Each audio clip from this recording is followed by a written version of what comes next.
Okay, looks like we've got a fairly full group here. I know some of our members were uncertain, like Ms. Beckett, who's going to be able to join, but we will go ahead and get started. This is Barrick Abramson with Confluence.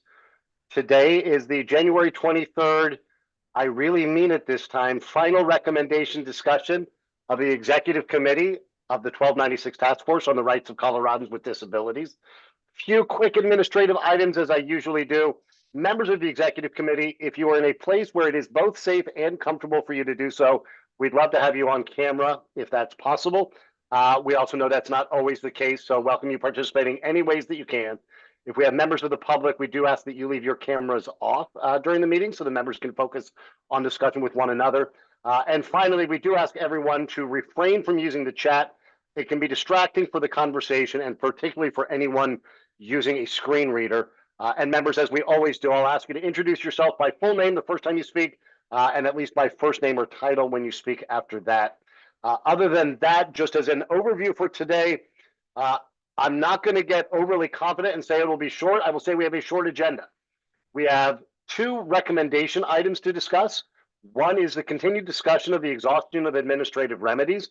The other is an item that we somehow inadvertently missed on outdoor recreation regarding requiring training for certain personnel.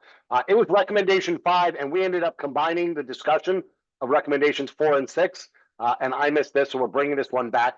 So we'll be discussing those two, and I know Mr. Ortiz also wants to have a discussion of what happens after today and after the report, which, as you all know, is due to Legislative Council and the governor on January 30th, so we'll be making sure that gets delivered next week. But before I move us into the conversation, I'll go first to the chair and then to the vice chair for any remarks for the group. Lieutenant Governor. Well, thank you, Barrick. I'll believe it when I see it that this is the final meeting. I'm teasing. I just want to say good morning to everybody. And it is great seeing you for our final meeting of the Task Force on the Rights of Coloradans with Disabilities. I see we have an ASL interpreter, so I'll try and talk a little slower. I'm Lieutenant Governor Diane Primavera, and it really has been an honor to chair this task force. I've really appreciated the thoughtful and considerate discussions by the Forks Subcommittee and the Executive Committee. The final recommendations reflect a wide array of viewpoints, including from people with lived experience with a variety of disabilities, which is really essential for developing good disability policy. The recommendations in the report from this task force should serve as a guide for policy related to government access, outdoor recreation, housing, and civil rights of Coloradans with disabilities. And finally, I want to thank again everyone who's helped with this task force over the last 18 months, hard to believe. So first off, Barrick and Carrie, thank you for the amazing facilitation and for the wordsmithing. To the DORA staff, thank you for all the behind-the-scenes coordination and research and for contracting with such amazing facilitators. State agency staff, local governments, and members of the business community who shared your thoughts and feedback. And most importantly, all of the volunteer executive committee and subcommittee members who've put in hundreds of hours of your time to make the recommendations robust. And I'd also like to thank Representative Ortiz, who got this whole ball rolling for his advocacy. And again, I'll miss you in the legislature, Rep. Ortiz. So I'll pass it back to Barrick for discussion. Thank you. Representative Ortiz, as vice chair at our final discussion, any opening words?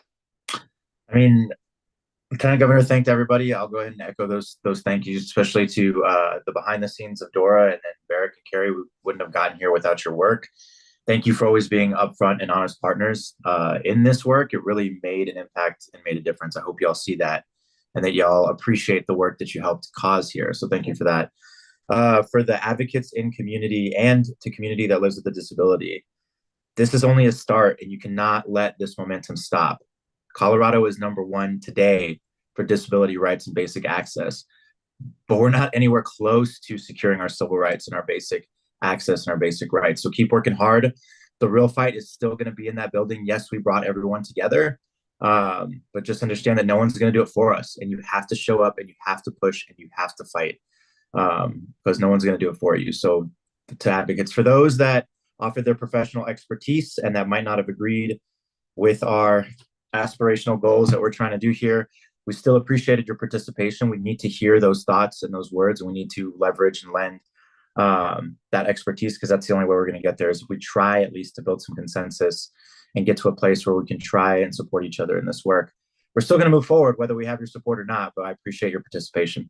So Thank you, Representative Ortiz. And I just want to pick up there. We have two more ideas we're talking about today, one on administrative remedies and one on outdoor recreation. I hope everyone had a moment, though, to look at the document I sent around. The subcommittees, with all of your support, leadership, and engagement, you all have now advanced over 50 recommendations. I believe it's 55 as we sit here today. I think we all know from being involved in processes like these, it is unlikely 55 will simultaneously move next month, which, as Rep. Ortiz laid the groundwork, there's work to do. But I hope there is also tremendous pride in the boldness of those 55 recommendations, tackling every topic that you put before the subcommittees that you helped assemble. They were thoughtful, as Representative Ortiz said.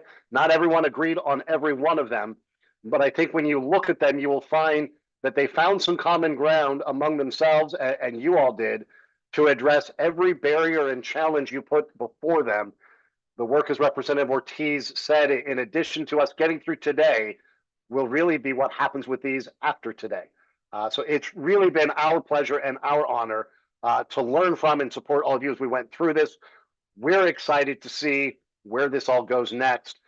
I'm going to start us with what may involve less conversation, although every time I say that, I live to regret it. This is a recommendation from your Outdoor Recreation Committee. And it was recommendation 5. We talked briefly about it, but got distracted by a few of our others. It reads as follows. Establish a requirement that staffed recreational facilities and venues that make available or allow the use of adaptive equipment include a training component for staff on supporting or using the adaptive equipment that is allowed at the facility. Such facilities should periodically update the training to reflect changes in the equipment. And just as a bit of background, this started off with concerns about what was happening, particularly at some of the ski facilities, and whether people like the lifties, the lift operators, always knew how to support adaptive athletes and their equipment. As the conversations continued, the group wanted to make sure that we were talking about all staffed recreational facilities. So I'm happy to read that back again or to offer additional context, but first of all, I'll do is open it up to the group for any thoughts, comments, or questions or discussion about this idea or recommendation to require training around the use of adaptive equipment. I mean, we're talking aspirational here, so I'm okay with this recommendation moving forward. They can decide what the specifics look like. I don't want to micromanage what specifics look like. I'm thinking back to all of my experiences, whether it's at ski resorts or cross-country skiing, or even like kayaking, right? Is that staff that should be trained on our equipment or on loading and unloading, not all of them are, right? So to create kind of a something official and to push forward to make sure that people are aware and educated on the fact that there are folks with disabilities out there that want access to these outdoor areas. And then that way they're prepared with the knowledge so they don't feel overwhelmed or freaked out, and I don't mean freaked out in a derogatory term. It's just, you see this big piece of equipment that you've never seen before. You're like, I don't want to touch it. I don't know how expensive it is. I don't know what to do with it. So just to give them the training and empower them so that they feel very confident and comfortable with what's going on in their space. Thank you. Mr. Stone. Good morning. Michael Stone speaking. I sat on pretty much as many of the subcommittees as possible, definitively with outdoor. None of their recommendations would have been brought to us without a great deal of thought. And furthermore, including this one, if there wasn't an extremely prevalent problem that they're trying to solve, this wouldn't have been brought to our table. So, just like every recommendation that we've had, I mean, we're talking over 50, that number really could have been double. easily. But I just wanted to, any of you who haven't had the privilege to watch how this particular subcommittee worked, a great deal of thought went into this recommendation, and I just wanted to lend a little additional support. Thank you, Mr. Stone. Hillary. Good morning, Hillary Jorgensen, speaking. I am also in support of this recommendation, and I think another area where there's a lack of training are public schools. Like schools or what tunnels will like install a lift, but then like no one knows how to operate it to get people into the tunnel. So there's just a lot of reasons why I'm supportive of this, but that's one of them.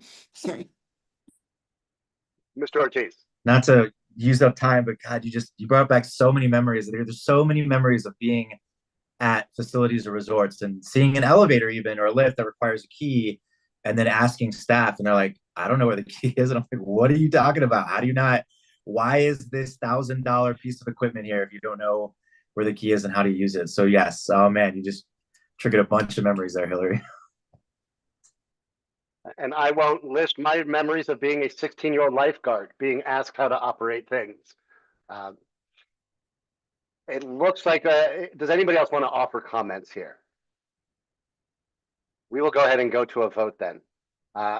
On requiring training at staff facilities on the use of adaptive equipment, Mr. Ortiz, Yes. Ms. Moran, Yes. Ms. Jorgensen, yes.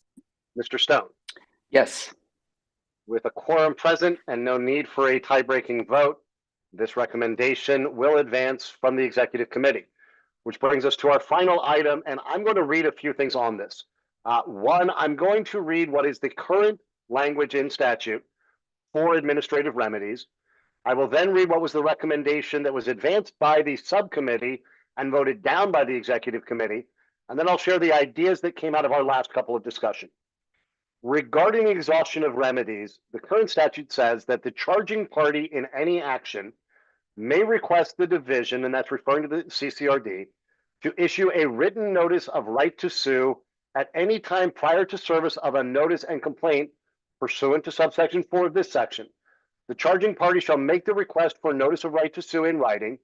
The division shall promptly grant a claimant's request for notice of right to sue made after the expiration of 180 days following the filing of the charge. If a claimant makes a request for a notice of right to sue prior to the expiration of 180 days following the filing of the charge, the division shall grant the request upon a determination that the investigation of the charge will not be completed within 180 days following the filing of the charge. A notice of right to sue shall constitute final agency action and exhaustion of administrative remedies and proceedings pursuant to this Part 3. The original short recommendation from the subcommittee read as follows. Amend Colorado revised statutes to remove any requirement for exhausting administrative remedies where such requirements exist relating to claims of discrimination while preserving the right to pursue such remedies at the option of the claimant. Initially, this executive committee voted against that. We did receive input from CCRD and the state regarding the complexities and potential complications relating to the federal contracts they have with the EEOC and things being at odds. Ultimately, we had members bring several ideas forward, and where we ended our conversation last week was 2 potential ideas relating to, number 1, reducing that 180 days to 90 days. The second idea was to make exhaustion of administrative remedies become automatic at 90 days. I do want to underscore that this is speaking strictly to employment claims. Representative Ortiz. Sorry, I had to find the unmute button. I saw Hillary make the same face that I did at that second statement. That is a little confusing to me. Look, the bottom line is you become a judge by proving yourself, right? You become a judge by hard work, by knowing the law, by doing what you do. And the reason why I am so upset that we did not vote to support getting rid of administrative exhaustion altogether are so multifaceted. And it's very upsetting for me because it is much easier for me with a physical disability to prove discrimination of employment because it's easy to show, oh, they don't have a ramp.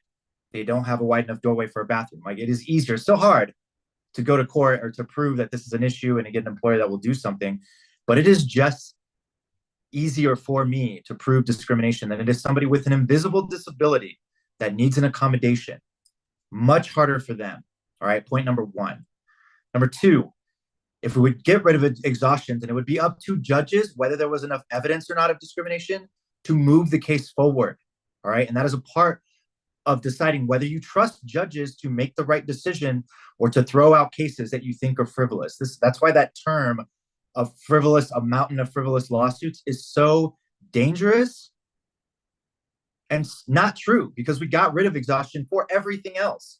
Where is the mountain of litigation that was foretold to have happened? It's not there, because that's not how it works. All right.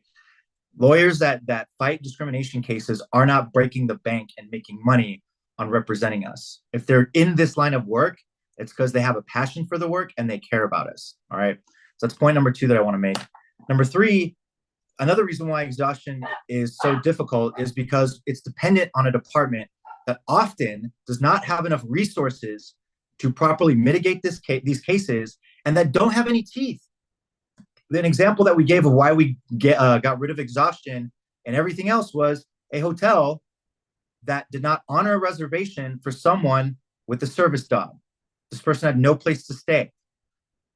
The hotel owner did not even come to the meeting that CCRD set up because there's no legal requirement, and nothing happened.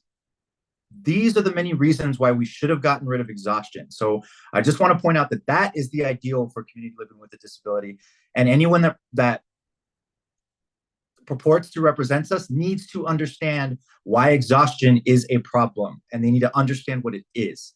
So since we already voted on that and that's gone, the thing I'm going to push for is the 90 days then, to make it less, with an option that if they're, I don't know, yeah, we'll just leave it at that. I think since one of the members here is not here that has the most expertise in this area, I just want to move forward with supporting the 90 days. Representative Ortiz, just for purposes of clarification, because we have two that have 90 days in them. One would be strictly to reduce the 180 to 90 days, at which point the claimant could request it. The other idea floated last week was that 90 days administrative remedies are deemed automatically exhausted. Meaning that they can go to court no matter what, right? Then that's what I want. I want like that if the department, because they don't have staff or resources, or they can't get any of the parties to come to the table for whatever the reason is, that the person can go to court sooner. It should be 0 days, but so the person can go to court sooner. Understood. Hillary. Yes, I'm actually going to ask a clarifying question if I had understood the second option, but it appears that I had, that 90 days, no matter what happens, it would be considered, your remedies would consider, no, I'm saying this, but basically you can just go to court after 90 days and you wouldn't hit the exhaustion requirement. So I am in support of that.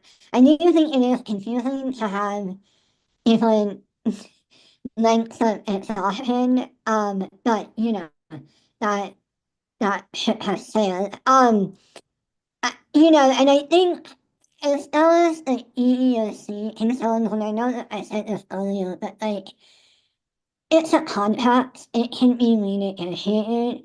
I also, the current executive administration, federal administration, also just ordered the Department of Justice to stop civil rights investigations. And so, I think a lot might change in the next few years, and there may not be a contract to be had with the EEOC. So, Thank you. Elizabeth, I'm going to bring you in, and then the representative. I'm just drafting language as I'm hearing all of you, so tell me if I do or don't get it right. But it would read something along the lines of amend CRS to provide that if no ruling has been issued by the division 90 days after the filing of the charge, the obligation to exhaust administrative remedies shall be satisfied and the claimant shall receive notice of right to sue. Let me bring in Ms. Moran, and then I think I saw Rep. Ortiz's hand back up. Barrick, I'll defer to Rep. Ortiz. Yeah, and I'll say here for those that are in community or advocates for community, my recommendation is I feel like we personally, I'm speaking for myself, I feel like we botched this issue. So I'm going to encourage community to advocate, especially in light of this administration, to get rid of exhaustion. Just to get rid of exhaustion, full stop. And you guys can negotiate from there. So. Thank you, Representative. Ms. Moran. So as this committee will recall, there was a robust discussion around some of the proposals, one of them mine, but I just want to let the committee know and go on the record for saying I have thought long and hard about all of the points that were made during this meeting previously. I've also reviewed the records of the subcommittee.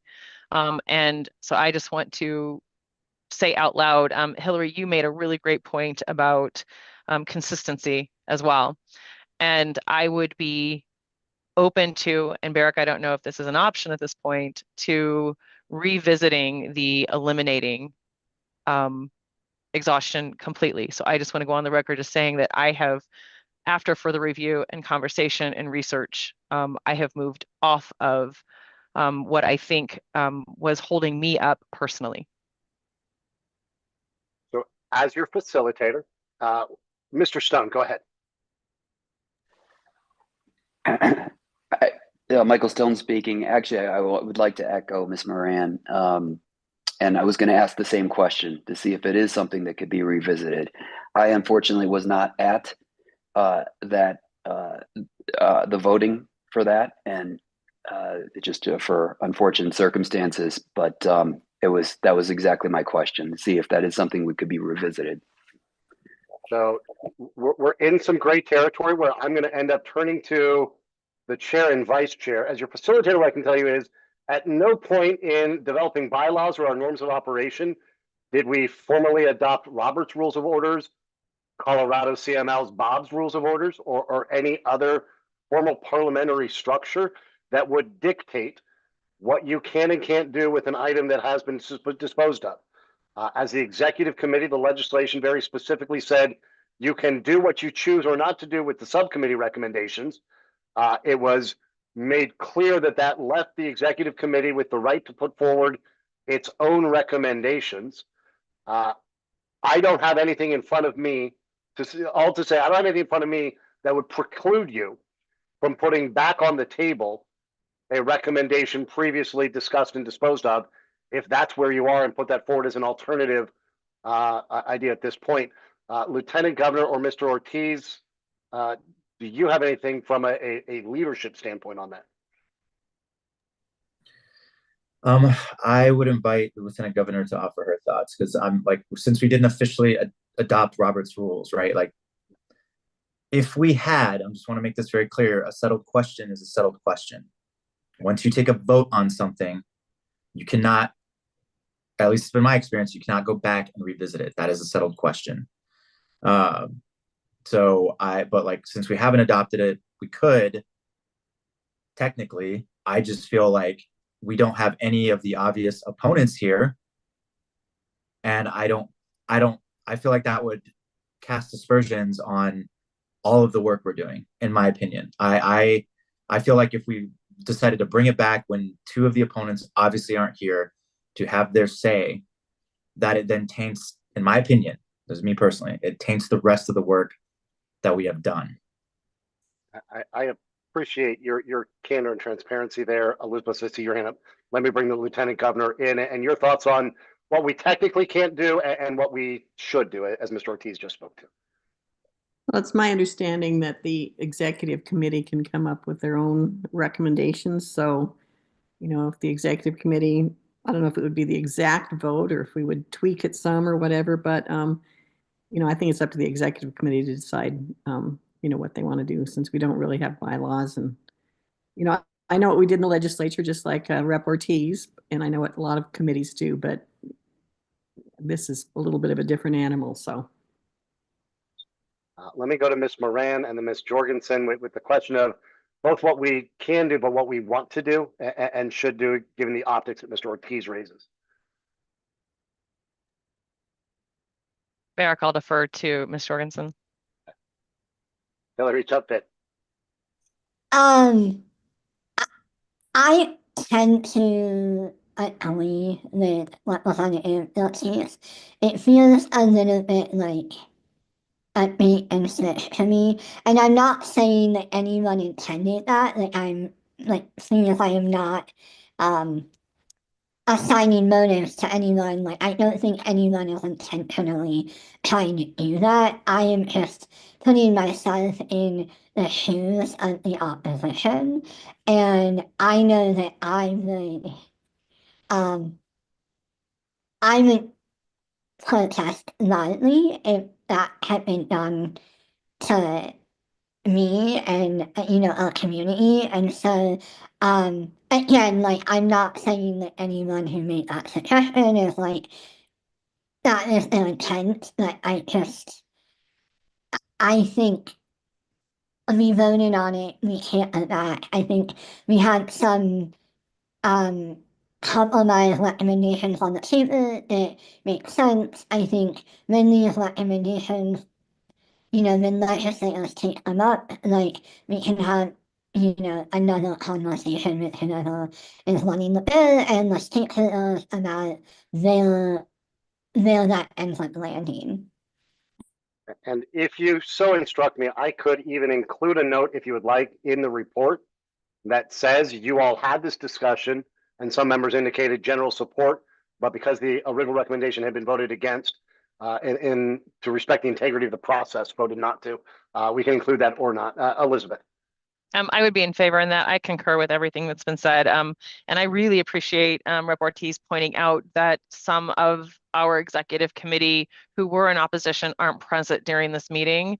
And for that reason, I think that the respectful thing to do is to move forward with what's on the table. Thank you. Mr. Ortiz. Yep, agree with all. Hillary pretty much hit the nail on the head. And I want to point out too, just like opponents here, even though they were part of this task force, you better believe they're still going to fight against some of the stuff that passed out of executive committee. Community has every right to, and first of all, I want that note in there. Yes, 100% yes. So if we're going to vote on something, there's going to be the caveat that I want the note that it was discussed that this be brought back after executive committee members studied and gained a further understanding, and that there was thoughts and we had the votes to be able to get rid of exhaustion altogether, but that's in order to respect the process that the executive committee decided not to do that. So that's the specific note I want there. So but also in the same manner that opponents are still going to go to the legislature and say, no, we don't want to pay for training for staffing. I don't care that it was an executive committee recommendation that they voted. I voted no. And even though I was a minority legislator, I contributed to your campaign, so you better be voting no, right? That's going to happen. So there's no reason why advocates for community with a disability can just bring forward a bill that attempts to get rid of exhaustion and see where the negotiations take you. That is completely your prerogative and your right. So let me read a potential new version of this with a note. It would read, amend Colorado revised statutes to provide that if no ruling has been issued by the division 90 days after the filing of a charge, the obligation to exhaust administrative remedies shall be satisfied and the claimant shall receive a notice of right to sue. Note, members present for this vote indicated they would now vote in support of the original recommendation, but that recommendation having been voted against and all members not being present at the final session agreed to consider the original recommendation disposed of and to move forward with the new recommendation. Does anybody want to amend any of that language? We will go to a roll call vote. Mr. Ortiz. Yes. Ms. Moran. Yes. Ms. Jorgensen. Yes. Mr. Stone. Yes. Thank you all. And I just want to say my respect to all of you for maintaining the integrity of this process. You had the authority and the right to move forward however you will. I think the respect you showed to the integrity of the process and your colleagues speaks to the integrity of this entire work. So I really appreciate all of you. That concludes the issues we need to vote on. I know Mr. Ortiz wants to have some conversation about what's next. Let me just remind a couple of things. We will now be very quickly continuing to finish the report, which is due next week. If anyone has dissenting opinions, if you are in the minority on any vote and would like those statements included, you're welcome to send those. They will be included in line. The way the report is being structured, it will include as an appendix the original subcommittee report. This will be very clear, dry, and direct. It will list the problem the subcommittee identified, the end state they were seeking to create, and the recommendation you all landed on as final language to move forward. If there is a dissent or minority opinion, it will go in line with the recommendation. That will all be delivered next week to Legislative Council and the Governor's Office as required by 1296. Other than that, that is the extent of our formal business as a task force. I know you'll be getting a written reminder of something we brought up, that DORA policy precludes any member from an appointed work group or task force or commission under DORA from advocating for policy. So if you intend to advocate, they will be providing guidance on the process there, which, as I understand it, will mean formally resigning from your position as an appointed member to be able to do that. Nothing in that language precludes you as an individual, as a citizen, as a resident, or involved member with any other organization from doing anything you would like to. But I think it's now to discuss what does come after this. And we've got as much of the next 27 minutes as any of you would like to use. And of course, beyond this, you have Terry's and my cell phones, our emails. You know how to get hold of us. We're here to support you however we can. Representative Ortiz, the floor is yours. Just want to be very specific here because it's important to be specific. It's reporting the findings of this task force, in my opinion, and we can get a lawyer's opinion working for the state, but it does not constitute as direct lobbying or advocating for something. You are simply reporting the findings of a body that was legislative, that was by law asked to do this work. So I just want to set the record straight there, that setting up these meetings and letting people know what this task force is recommending, what the findings were, does not constitute because there's no law to go with it. We're not saying, oh, you should support HB whatever, SB whatever it is. These were the recommendations. This is how the executive committee voted. These votes have following dissenting reports. Do you have any questions? So I just want to be very clear and to make sure that everyone also shares that understanding. Okay, next I want to kind of get the rest of the bodies, including the lieutenant governor's input here on some ideas that I think we need to push for, because again, this is going to be like a 50-page report. If we don't set up meetings and we don't allow an opportunity for question and answer, it's going to go in someone's trash bin, or it's going to go in a stack, because I had that same stack of reports of stuff that I wasn't directly working on. And now they're in a trash can or in recycling. So I think it's critical that we try and organize meetings with executives and invite subcommittee members. Obviously, we don't want it to get too unwieldy, but we need to be strategic and judicious about what kind of a meeting we're having. But I think that we should meet with the Gov's office specifically. I think because that's who gets the report.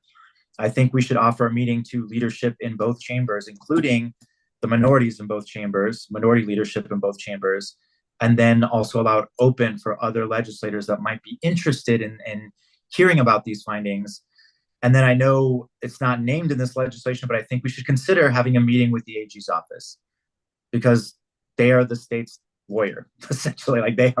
That is what their job is. So I think they should be informed on how we're trying to enforce or secure the basic civil rights of Coloradans with disabilities. So I put that out there. I would like input from the rest of the committee on their thoughts. Mr. Stone, and then Ms. Jorgensen. Michael, you're still on mute. Thank you. There we go. Thank you, Rep. Ortiz. Michael Stone speaking. Just a little clarification on timing. Rep. Ortiz threw out wonderful ideas of what needs to happen next, and I would concur and agree that is the best way, and including all the groups that we should discuss this with. But I would love to know what that means in terms of timing.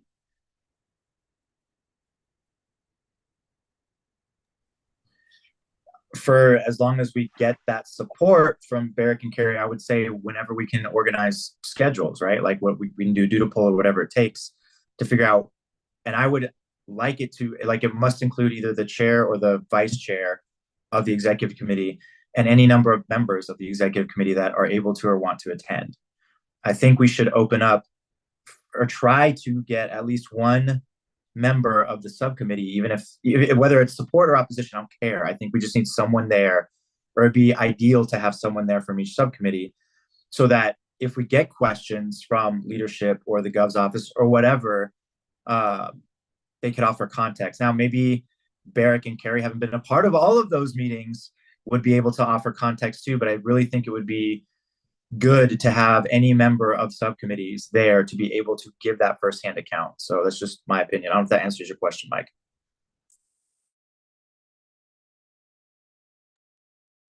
And Rep Ortiz, we answered to Dora, so happy to talk with them, but Carrie and I, however we're asked to support, are happy to do so. Hillary.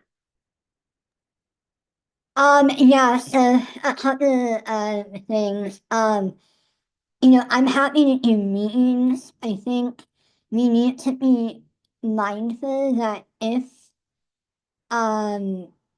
it's multiple task force members, it has to be a noticed, like we have to follow Colorado open meetings laws. And so I don't know what the implications would be for those meetings.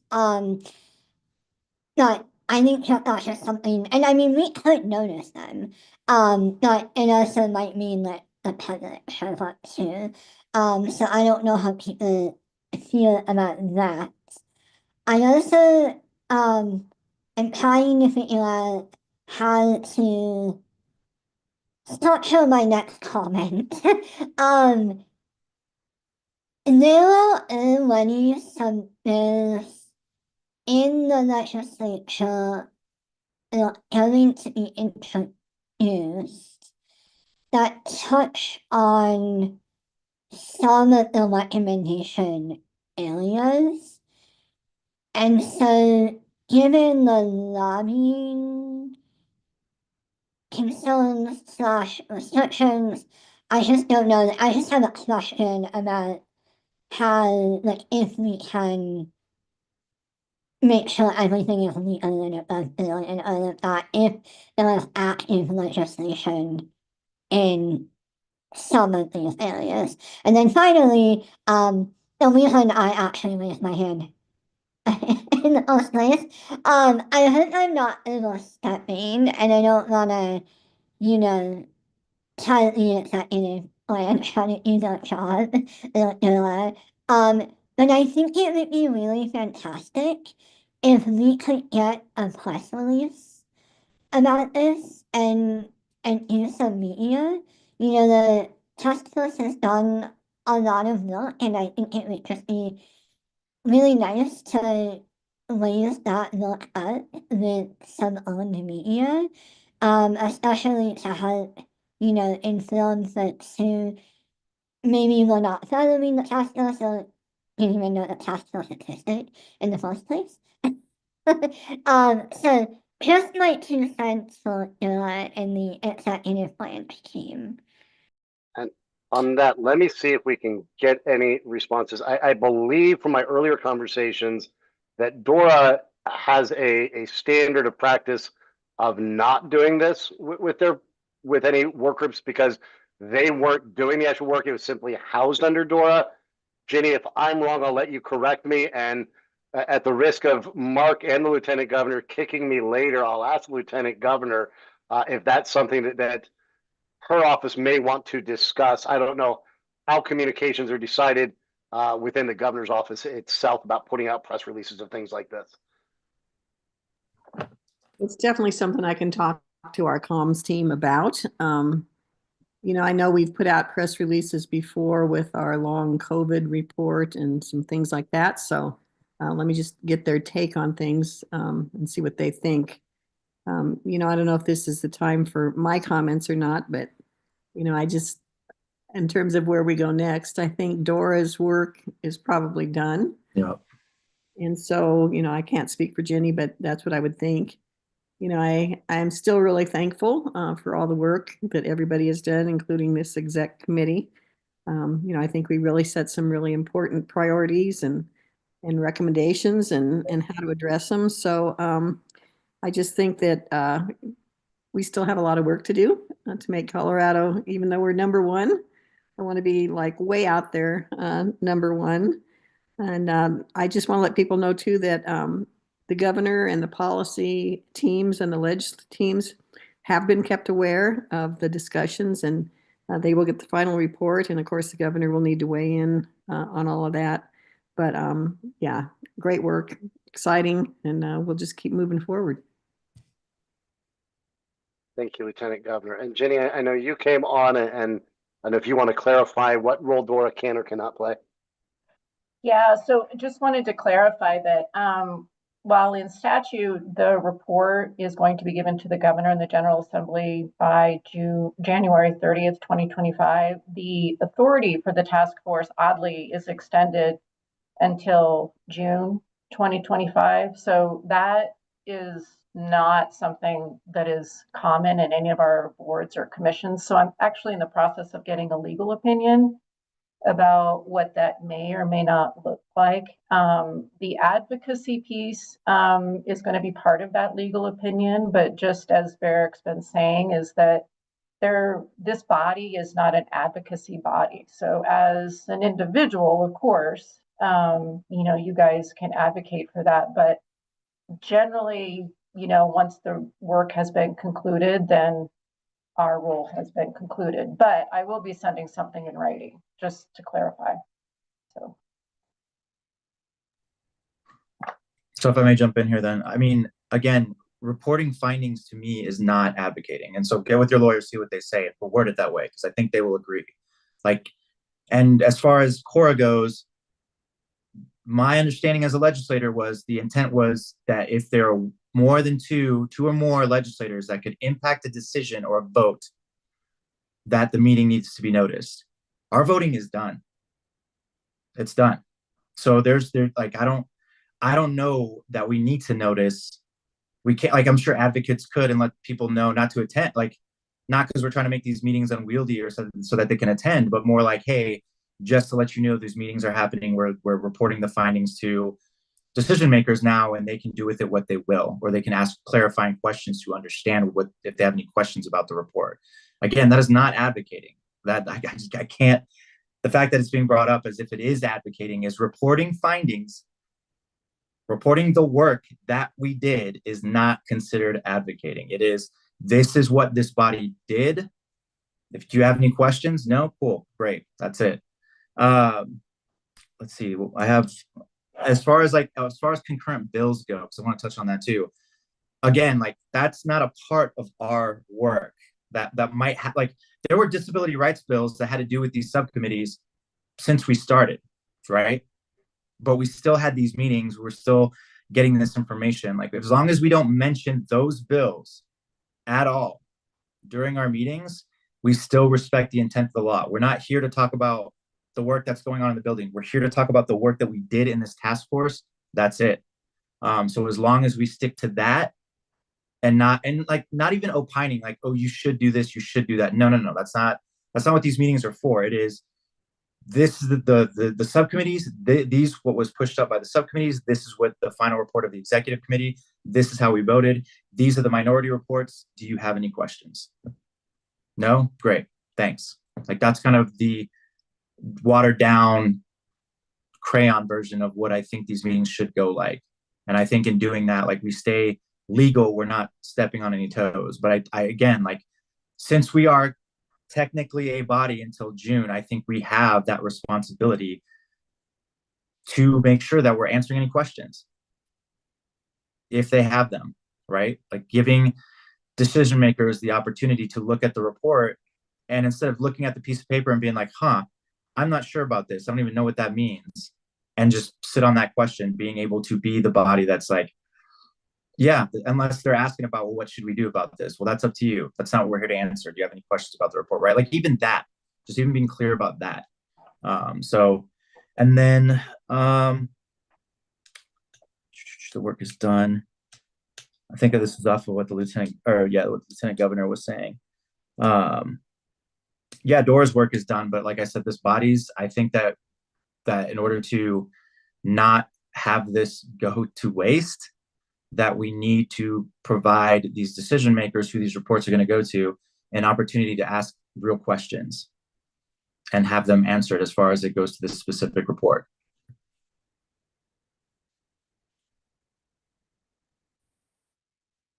Any other members?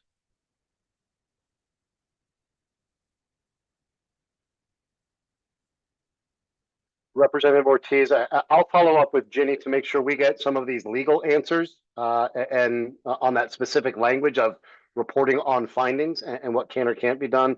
I'll also talk with Ginny and Aubrey about our status. Certainly, if anyone wants to know about the process from our perspective, we are available. I'm going to, looks like, wrap us up a few minutes early. I will invite everyone to offer any closing thoughts since this group has spent so much time. I am going to selfishly take a couple of minutes and ask my colleague Carrie if she would like to say anything. I want to thank you all. This has truly been an honor for us. We get to do a lot of different work with the state. Everything from getting passenger rail on the Front Range to working with DOLA on their strategic plan. It is particularly meaningful for us when we get to do work that directly touches people's lives, that the outcomes of it means making a difference. We have been very intentional to keep neutral and remain balanced in all of this. We also happen to be two people that live with invisible disabilities. And learning from all of you has been incredibly powerful. It has made our other work stronger. We have taken ideas you have put forward with recommendations and made them part of our practice in how we approach our own work. So I want to thank you for that opportunity to work with you through all of this. Carrie, is there anything you would like to say before I open it to the members for final comments? I'll just echo everything you said, Barrick. From a project management standpoint, I just appreciate your persistence, your tolerance of my many emails, and your flexibility throughout the process. It's been remarkable. We don't usually get the kind of response, the kind of flexibility from folks on these task forces. You guys have shown up every time, and it's impressive. So thank you for that. I just also want to say that everything Barrick and I have had the good fortune to learn from each of you over the last 18 months makes us better facilitators, makes us better with the work we do, better in our business. We have a much deeper understanding of the issues now, so we just appreciate that and hope that that knowledge can move forward and that we can kind of carry that with us as we go. And just on a personal note, I have met so many wonderful people. We spent so much time together over the past few years, and I hope those relationships can continue beyond the task force. If anybody ever wants to grab a meal, grab a drink, a coffee, just reach out. We're here from you for you, and we just look forward to seeing what you guys do next. With that, I'll go around the room to members. I'll go to Hillary, then Elizabeth, then Michael, then Mr. Ortiz, and then the Lieutenant Governor. I just want to say thank you for everyone's work.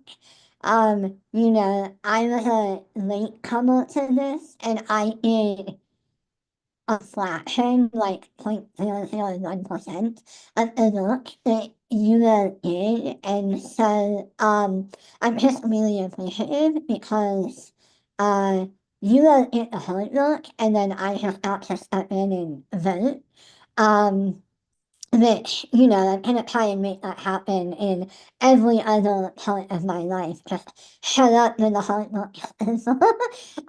But thank you, and thank you for being patient with me while I got up to speed. And I know my time with you all has been short, but I really enjoyed it. And Derek and Kelly, you all have done like an amazing job facilitating and holding all the cats. Like we are not easy, we are not easy people a while, and so huge kudos to you and huge kudos to the executive branch team too. I know you all have dedicated a lot of staff time to this, and so just thank you everyone. I appreciate you all.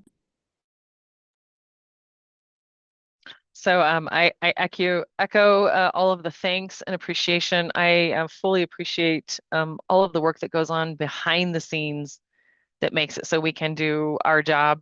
And I'm so appreciative. It's been an absolute honor. And Carrie, I too have learned a great deal, particularly in some of those subcommittee meetings and just hearing, very robust discussions and people piping up. And it's been just a tremendous honor to both provide input, to hear stories, to hear sort of the why people think the way they do, and what is most important and impactful to them. And it's just been an absolute honor. So thank you again.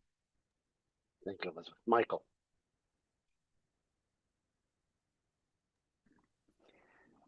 Thank you, Michael Stone speaking again. Gosh, this is one of those that I don't know where to start. I could probably have taken up the whole hour on this. I promise I won't. So much gratitude. I love Hillary's statement about herding cats. I often felt that way. I always felt that I was one of those cats. Barrett, Carrie, I've had to come back to you many times to make things screen reader friendly, and always having to add that little bit of extra work, which, was never easy to ask for. It was really more of a necessary, given the amount of reading that we had to do, it was just going to be necessary. So I was extremely grateful. There's been several moments during our charge that we had to do value checks. And that came with, it was not just inspiring and informative, it was necessary. And through that, I think that we learned that there is a very fine line between the context of which this task force was charged and then the greater need. Therefore, moving forward, there's always going to be that context. These aren't just recommendations that came out of nowhere. There's a tremendous amount of work.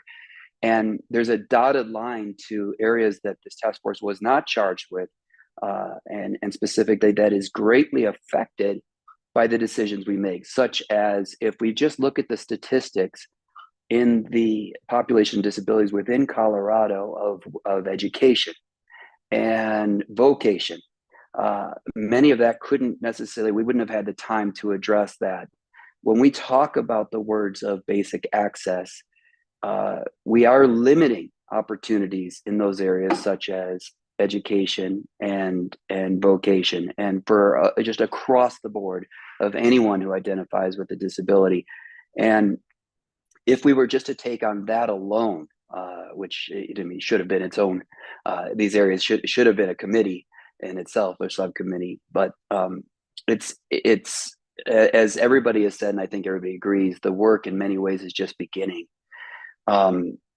So gratitude to us all, and everyone involved. And I really do look forward to being a part of what's next and help with delivering our findings, our mission, and everything else included.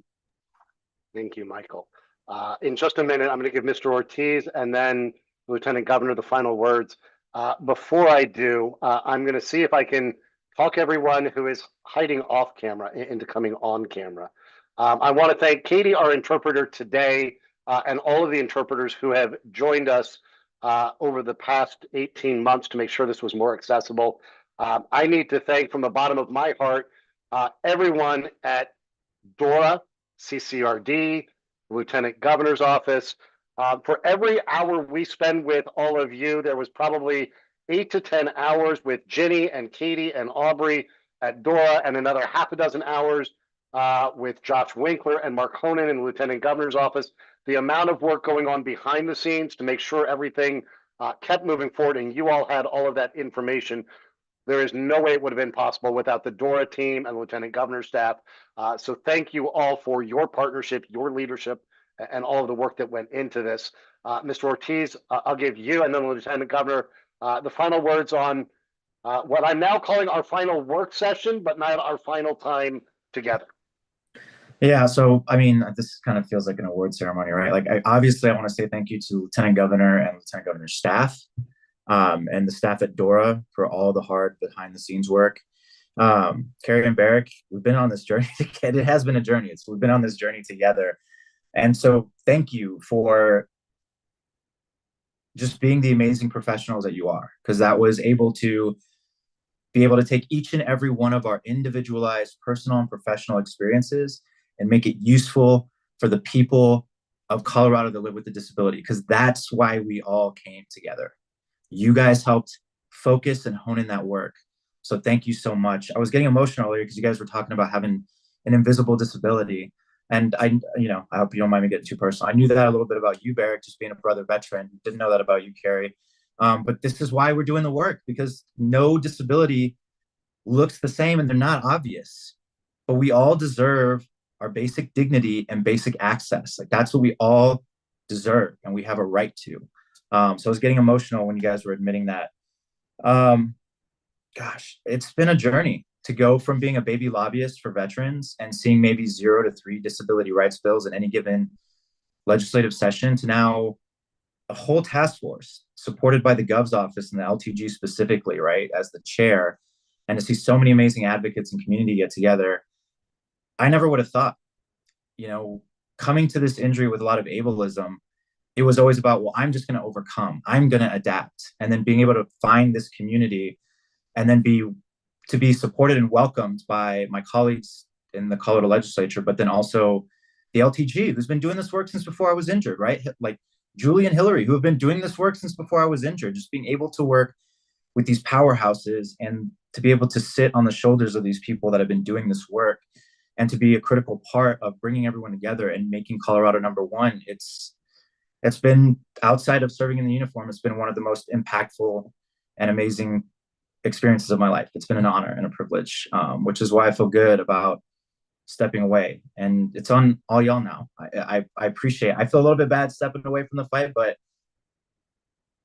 it's on y'all. And if you ever need me, know that I'm around. I'm here. I love you all. I appreciate you all. Thank you so much. Lieutenant Governor, yours to close us out. Rep Ortiz, you can always become Senator Ortiz. So keep that in mind. I just want to say that I think people who have had the lived experience have been so invaluable to this committee. Not only do you have the lived experience, but thoughtful, brilliant, reasonable, I think has been really one of our trademarks. I just want to thank Josh Winkler, who has been the wind beneath my wings these last few years. And Barrick, when you talked about how the work here has influenced your other work, I get a kick out of my staff. I had a supervisor once upon a time that said, all right, we inflicted a value. And so I really have inflicted a value on my staff, including Mark, because he and I will be in meetings. It'll be either in aerospace or AmeriCorps or with the tribes. And if I don't bring up something about disability, Mark does. So I inflicted a value on Mark, which I'm excited to see. The governor and I have 2 more years, so I'm not going to quit the fight for 2 more years. And I'm excited to see what we can accomplish in the next couple of years, because the work that we do here is really important. And I just want to thank everybody for amplifying the voices of people with disabilities. Thank you, Lieutenant Governor. And Mr. Garcia, who has sat quietly through so many meetings and been such a powerful subject matter expert. Thank you, Aubrey. It has been tremendous to have you through all of this. Of course, Josh and Ginny and Mark. Thank you all. We will, as discussed today, follow up with Ginny on what can and can't happen next. Rep Ortiz, I'm sure I will follow up with you. You all know how to get hold of all of us. Hope everyone stays warm, most of all. You'll be getting this report, it looks like end of next week. We'll wrap this up and we'll look forward to following up with everybody after that. So thank you all.